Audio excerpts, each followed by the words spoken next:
Hola a todos, muy buenos días, bienvenidos a serenitymarkets.com. Les habla José Luis Cárpatos y esta es nuestra crónica de apertura de la sesión de hoy, miércoles 12 de marzo. Empezamos a grabar a las 8:27 de la mañana hora española, 2:27 de la madrugada hora de Nueva York. Y a estas horas pues parece que anda la cosa un poco más tranquila que ayer.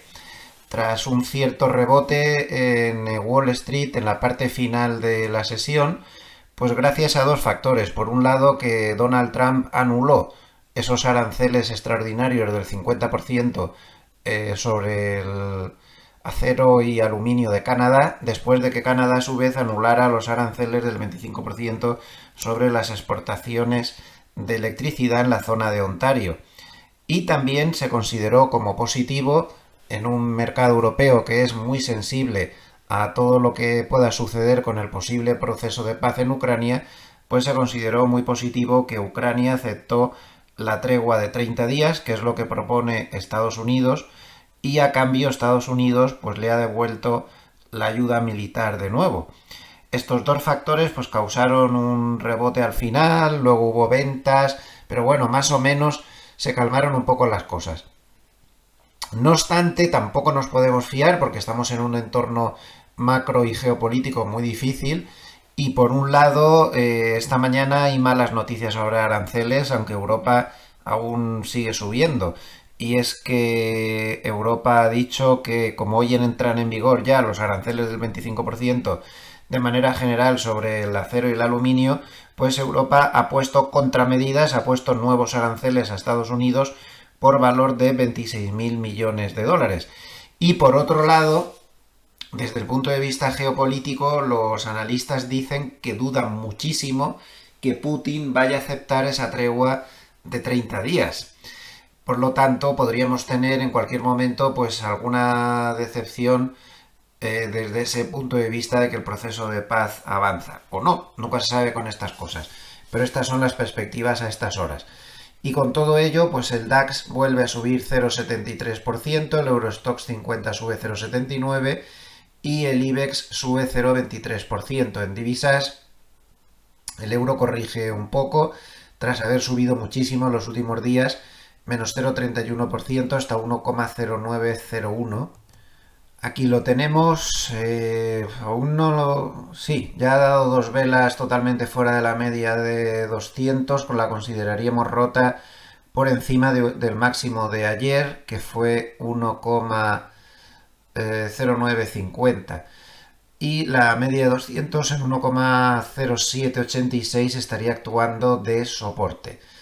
Vamos a ver si aguanta el euro. Hay quien cree que esto está un poco desproporcionado. Por ejemplo, me ha parecido muy interesante el comentario que ha hecho Goldman, que dice que no ve que este incremento del gasto en defensa realmente vaya a provocar un gran aumento del crecimiento estructural en la zona euro.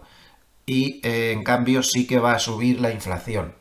Sobre todo esto yo diría que hay que hacer muchas reflexiones y el mercado como siempre se va a los extremos. Europa va a volar con todo este gasto en defensa, yo no lo veo tan claro, habría que irse más al punto medio y también el mercado está descontando una catastrófica recesión con todas las políticas de la administración Trump. De momento los datos macros no indican ninguna catastrófica recesión, ni siquiera indican una recesión. Ya saben que lo más fiable son los PMIs y no están marcando recesión cercana.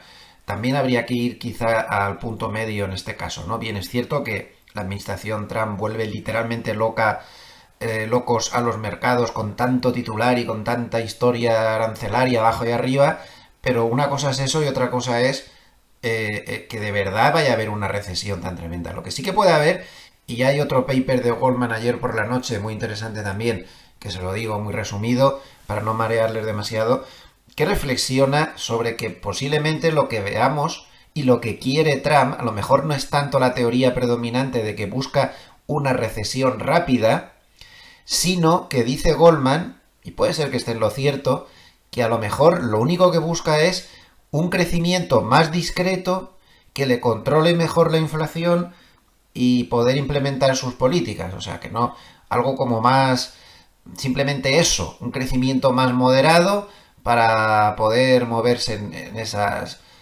con sus políticas de bajada de impuestos y de regulación y demás. Puede que sea eso y no la recesión lo que están buscando.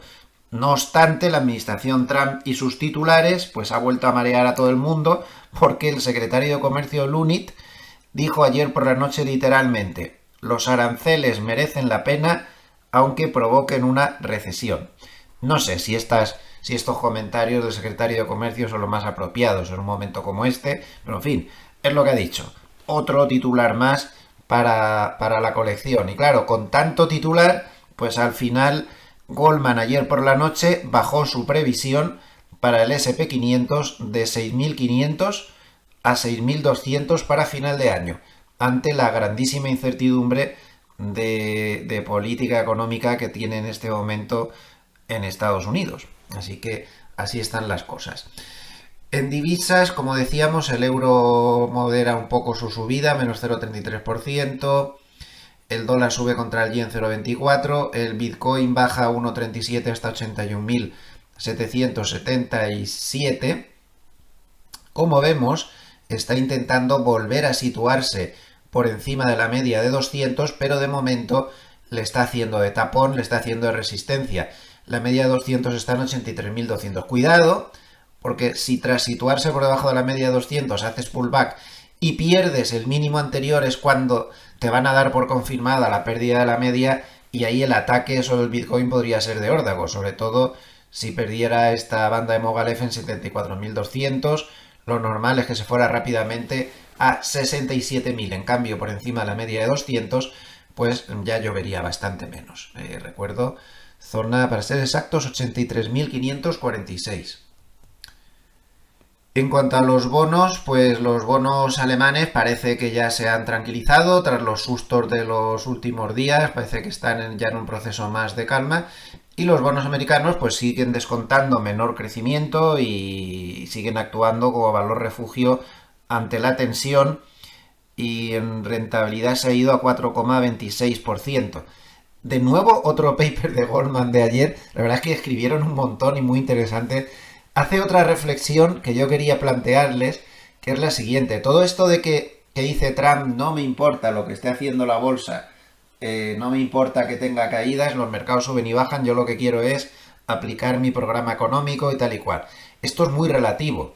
Y les recuerdo el año 2020. Si hubiera una caída del mercado descontrolada, de las avasalladoras, estilo algunos tramos del 2018, estilo cuando lo del COVID, ya saben lo que pasa al final. Llega un momento que la bolsa baja tanto que para poder cubrir el agujero, los grandes operadores empiezan a vender de todo, como pasó en esos episodios. Y entonces, en 2022, por ejemplo, entonces venden también los bonos porque necesitan vender cualquier activo para poder tapar los agujeros de la renta variable. Y entonces se rompe el crédito y se monta la de Dios es Cristo y el Belén antes de Navidad.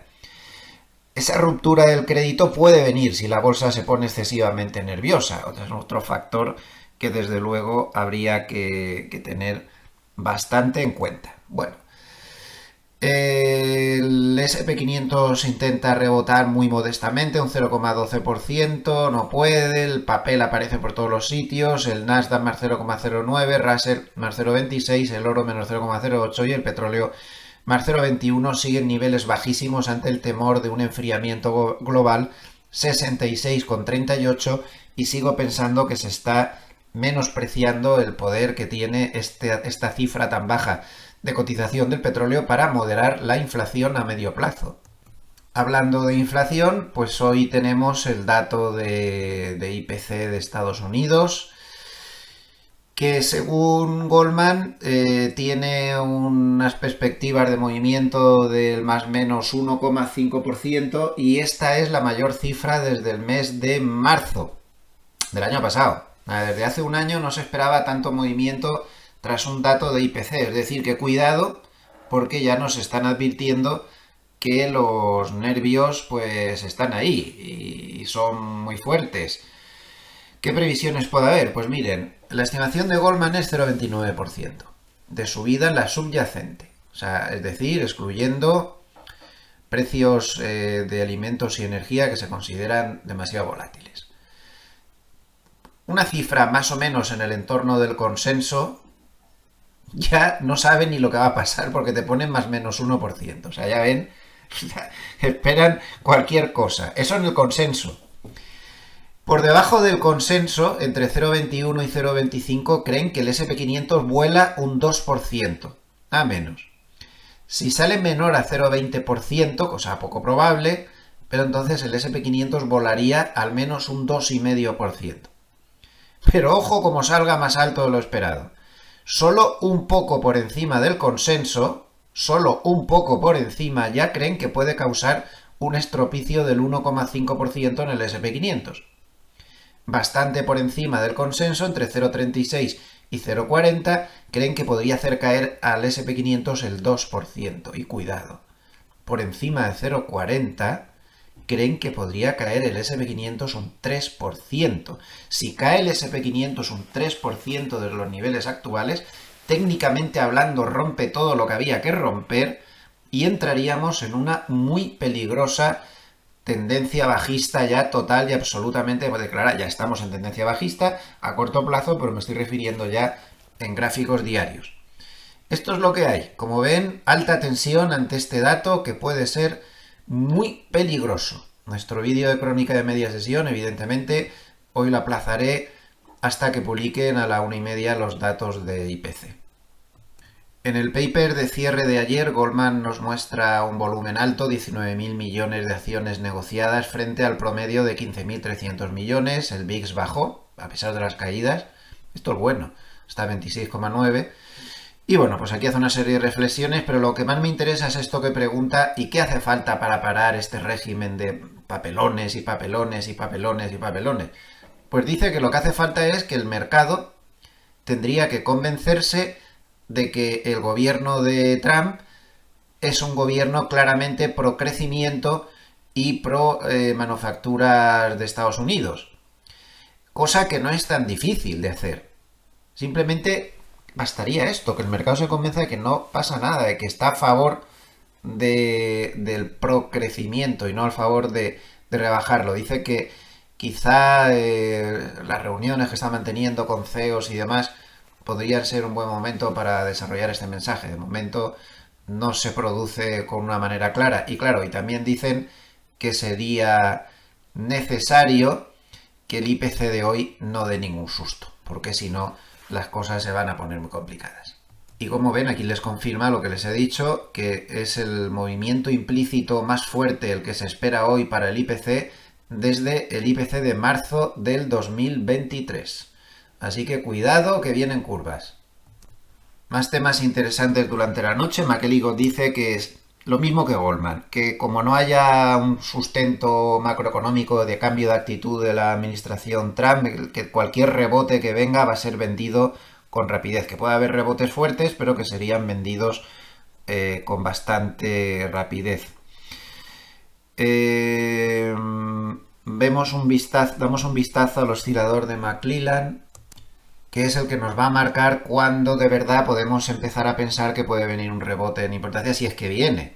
Ayer, desde luego, no fue el día, porque el oscilador ha vuelto a bajar más aún, a menos 160, 1115 valores subieron en el NISE, mientras que bajaron 1646. Necesitamos un día donde la amplitud sea muy fuerte y se cierre por encima del menos 100, y nos indicaría que puede venir un rebote de varios días o semanas.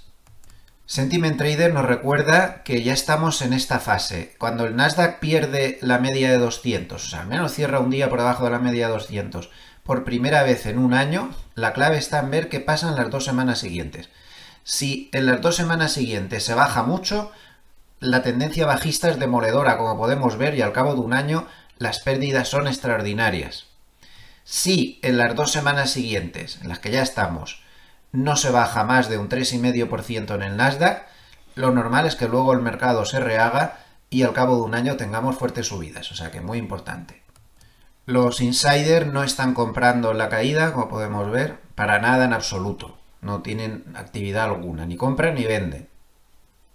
Y la noche en Asia pues no ha sido con mucho movimiento. El Nikkei ha terminado plano y la bolsa china bajando un 0,2%. Desde un punto de vista técnico, En el spot, pues nada, ya tenemos dos velas por debajo de la media de 200, ya una ruptura clara del mínimo nos estaría diciendo que la media se ha perdido. Eso no ha sucedido, o sea, dos velas por debajo de la media de 200 y perder el mínimo, pues no sucede en el spot, pues desde nada menos que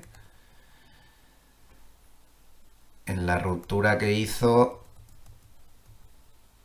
porque aquí estaba por debajo, pero quiero decir, momento de la ruptura, pues en 2022, la que estaríamos hablando ya, técnicamente hablando, de circunstancias muy peligrosas. Por supuesto, resistencia a la altura de la media de 200 en 5.732.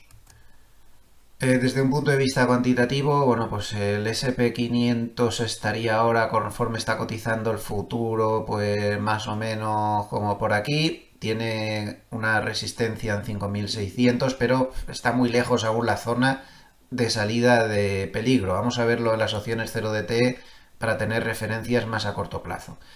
Tendríamos que verlo por encima de 5.650. Por encima de 5.650 a corto plazo las cosas mejorarían notablemente.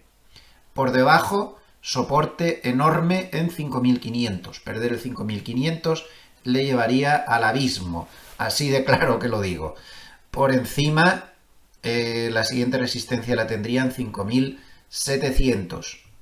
Tienen todos los datos. Si les ha gustado este vídeo, les agradecería mucho un like o que se suscriban al canal si aún no lo han hecho. A nivel de vídeos personales, me despido hasta dentro de unas horas tras el dato de empleo para el vídeo de crónica de media sesión. Muchísimas gracias a todos los amables escuchantes por estar ahí. Una jornada más. Les envío saludos desde Suiza en un día hoy lluvioso y con mucha niebla. Hasta pronto. Gracias.